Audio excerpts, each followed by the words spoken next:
அஸ்ஸலாமு அலைக்கும் வரஹ்மத்துல்லாஹி வபரகாத்துஹு. எல்லாரும் நல்லா இருப்பீங்கன்னு நினைக்கிறேன். அல்ஹம்துலில்லாஹ்.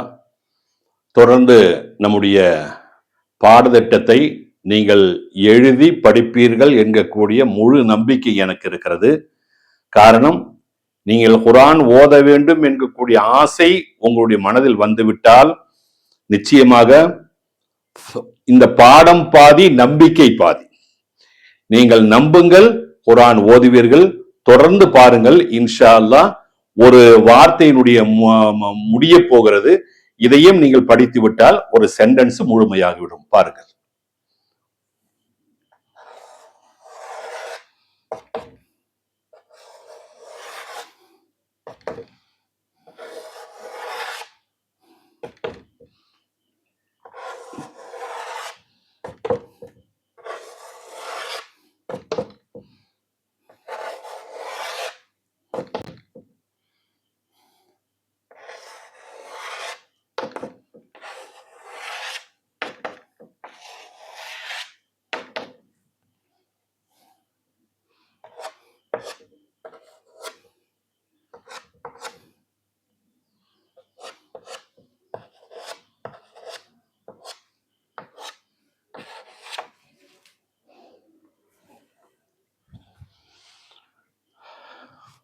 புரியுதுங்களா?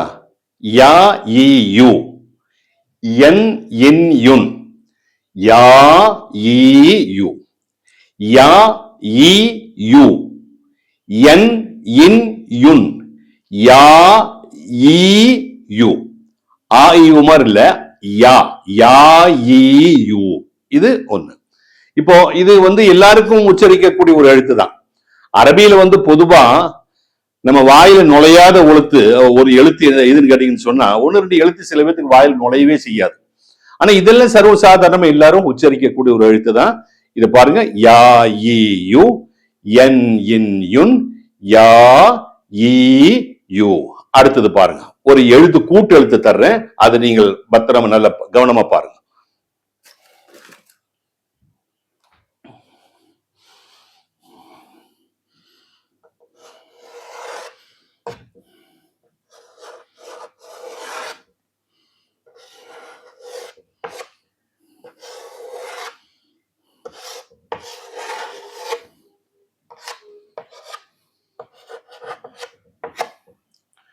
பிஸ்மில்லாஹி, பிஸ்மில்லாஹி.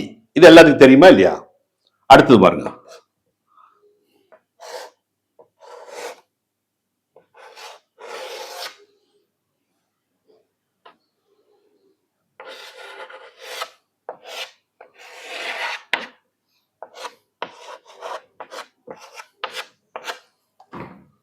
அர் ரஹ்மானி, அர் ரஹ்மானி.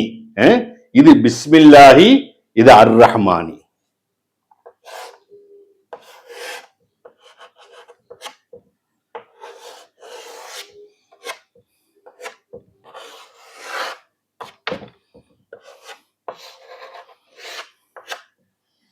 அர் ரஹீமி, அர் ரஹீமி.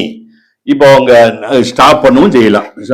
அந்த ஃபுல் ஸ்டாப் பண்ண அர் ரஹீம் அப்படின்னு வரலாம். சாதாரண நம்ம ஓதுறது பிஸ்மில்லாஹிர் ரஹ்மானிர் ரஹீம் அப்படி நிறுத்துறோமா இல்லையா? என்ன காரணத்துக்கு ஃபுல் ஸ்டாப். அந்த இது ரவுண்ட் வந்தா ஃபுல் ஸ்டாப். அப்போ பிஸ்மில்லாஹி அர் ரஹ்மானி அர் ரஹீம், இந்த மூணும் சேர்ந்துதான் என்ன? பிஸ்மில்லாஹிர் ரஹ்மானிர் ரஹீம் அப்படி. புரியுதுங்களா? அப்ப கூட்டு எழுத்து இன்ஷா அல்லாஹ் அடுத்து எப்படி கூட்டு எழுதுங்கிறது.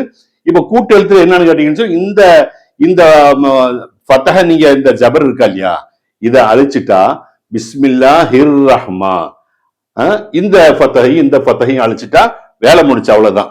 பாருங்க, சேர்த்து வருது பாருங்க. இதையும் இதையும் நீங்க அழிச்சிட்டா முடிஞ்சு. பிஸ்மில்லாஹிர் ரஹ்மானிர் ரஹீம், அவ்வளவுதான். இப்படிதான் சேர்த்தணும். பிஸ்மில்லாஹிர் ரஹ்மானிர் ரஹீம். நிர்ரஹீம் இந்த அலிஃப் எல்லாம் அப்படித்தான் கிடக்கும். இது ஒரிஜினல். இதை நம்ம அழிக்கவோ அது தேவையில்லாத அப்படின்னு நம்ம நினைக்க கூடாது. குர்ஆன்ல அப்ப வந்திருந்தா அதை அப்படியே எழுதணும். அதுல ஒண்ணு வேற எழுத்து கூட இருக்குது, ஒண்ணு ரெண்டு எழுத்து. அதை நான் பின்ன இன்ஷா அல்லாஹ் சொல்லி தர்றேன். இப்ப எப்படி ஓதுன்னு கேட்டீங்கன்னா, பிஸ்மில்லா ஹிர் ரஹ்மானிர் ரஹீம் முடிஞ்சு. ஒரு சென்டென்ஸ் வந்துச்சா இல்லையா?